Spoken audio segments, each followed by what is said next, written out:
আল্লাহ নবী সাল্লাল্লাহু আলাইহি সাল্লাম সেদিন চোখের পানি ফেলবে আর বলবে, উম্মত এটা কি আমলনামা নিয়ে আসছে? উম্মত তুমি আমার এত বড় বেইজ্জতি কেমনে করলা? আমি 23টা বছর তোমাদের জন্য কেঁদেছিলাম। সারা রাত এশার নামাজের পরে নবী দাঁড়াইছে কানতে কানতে, ফজরের আজান পর্যন্ত নবী উম্মতের জন্য দোয়া করছে আর চোখের পানি ফেলছে।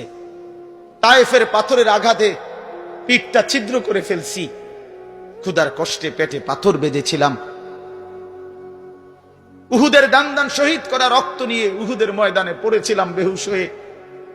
ঘরের চুলায় 3 মাস আগুন জ্বলে নাই। এত কষ্ট, এত চোখের পানি, এত ক্ষুধার কষ্ট, এত রক্ত, বিনিময়ে উম্মত এটা কি নিয়ে আসলাম?